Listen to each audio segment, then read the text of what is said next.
We have a super fun vlog post, mostly guy oriented, so it's all about fantasy football. So Ben's favorite thing to talk about around the fall. And look, he's wearing his Bears hat. He came prepared. I'm so excited. Okay, so for someone who is not very involved with fantasy football / sports in general, I have some questions I want to ask Ben about fantasy football. So, my first question, you are known for, yes, he's known for some really original, really funny team names. So, what is your team name this year, and what have been some team names that you've done in the past? I like using All About the Benjamin, just because my name's Ben, obviously, and then in years past I've had a team with Calvin Benjamin and I think Martavius Benjamin as well. So multiple Benjamins on the team.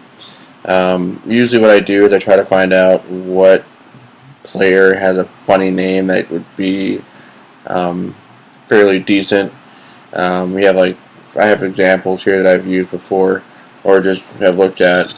Or what are some of the best team names out there? We Googled it. We cheated. I found one that says Dak Street's Back. It's like Backstreet Boys. Yep. Backstreet Boys, fantasy football. We got Dez Dispensers, so like Pez. Alright. Pretty good. I've got a Thielen, which is a wide receiver for Minnesota. I think, is a rookie. Some funny ones. So all good choices. What else do we have? Okay, so I've been seeing either commercials for or people posted on Facebook. What is the Red Zone / Red Zone channel? The Red Zone is 20 yards out from the end zone, and okay. I need layman terms here. So 20 yards out from the end zone, when a team's about to score, is called the Red Zone. Okay. And the channel itself flips between different teams or different games that are going on at the same time. And if they're in the red zone, they kind of highlight that game so that you can see them score. So, what if they miss someone scoring? It's not that big of a deal. It's just there for convenience of flipping through channels. You have is it like a grid? Do they have like 4 games? Sometimes in like a grid. I mean, sometimes they'll go like pan out and they'll have like 4 different games going on, and then pan into one, and then watch that one, and there's separate guys to talk. So why watch games on that versus like ESPN? Convenience. Does ESPN not cover? Well, not just ESPN, but different. Like if you watch it on one channel, you're watching one game. I mean, they might every once in a while pan out and find a different game, but I mean, right. Red Zone's kind of multiple. So. Okay, so who is a player that everyone wants on their team, at least for 2017, and then who is someone that like nobody wants, and why? I mean, Le'Veon Bell has been a huge running back for fantasy football. He can catch, he can run, he's a running back. People don't want Jay Cutler. I don't want to deny it. I mean, there's a chance that he might do well this year with the new weapons that he has. But I mean, honestly, I'm glad he's off the Bears. I don't know. He never really did anything Guys, for him. I know he's on the Dolphins. That's all I know. Pretty good. Yeah. That's all I know about fantasy football right now. What other questions do I have for you? Okay, so for someone who has never done fantasy football, what are some tricks of the trade?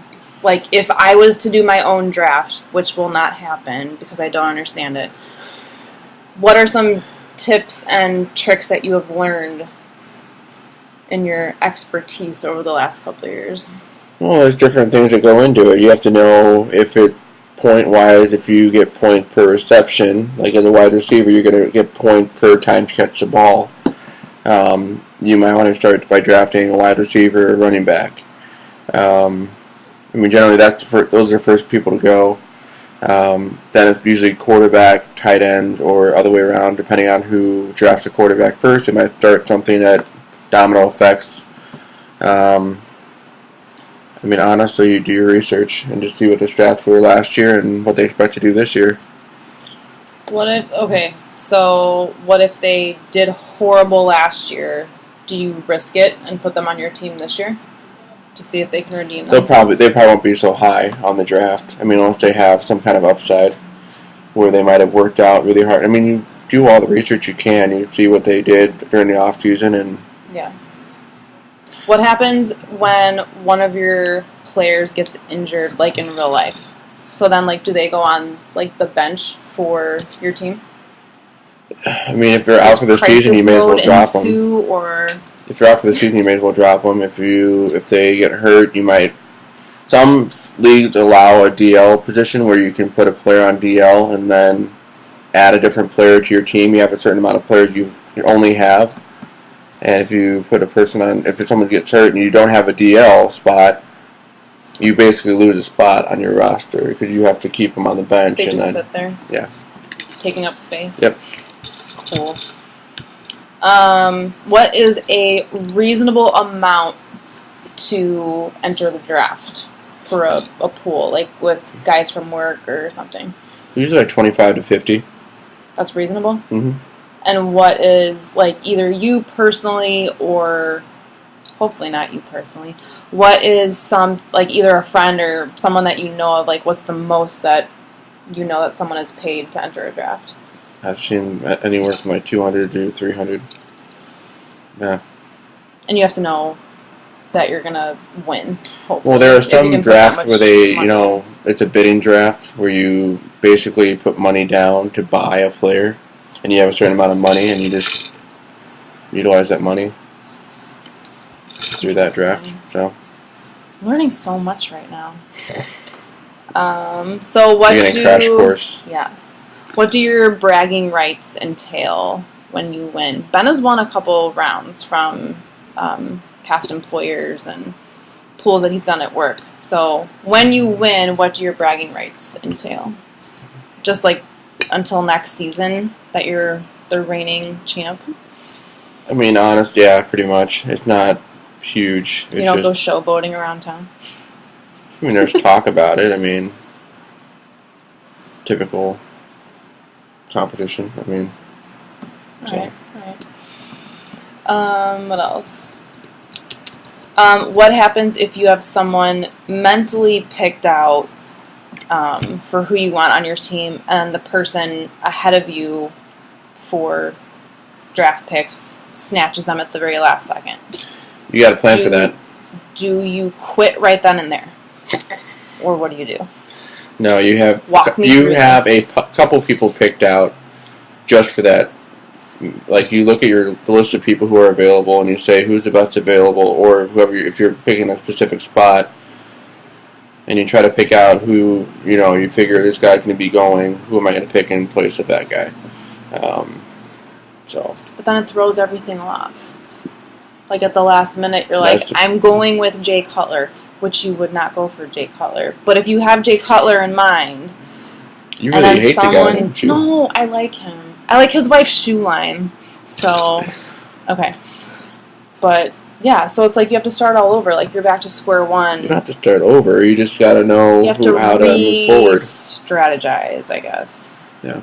Okay, cool. What else?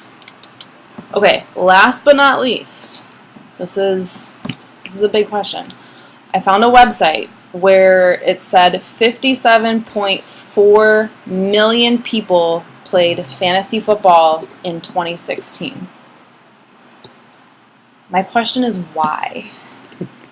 Like, what? Like, that's a ton of people, and that's a lot of money, I'm sure. So, what is the draw? What's the, I don't know. I mean, and will that number go up this year, do you think? It's a two-sided question. The reason why is because it allows for people to have a well-rounded So you get more interested in different teams. You try to stay with more than just your team. Like for Chicago, with the Bears, they have not been doing well at all the last couple of years. So fantasy football has been the saving grace of being able to be competitive and enjoy football aside from your own team. Solely for Chicago fans, then. Hopefully they're better this year, but we'll see. Well, Ben, thank you for your time. You're welcome, I have Stephanie. learned so much from this interview. I'm not being sarcastic. I really have. It's been eye-opening. So maybe if I start watching some more football and understanding some more of the stats, you and I can go head-to-head next year, and I will take you for the $25 that you have, and I will win. Well, we're married, so it would be, $25. How would that work? Our own $25. All right, cool. Thanks for watching, guys. Hope your fantasy football league is off to a good start.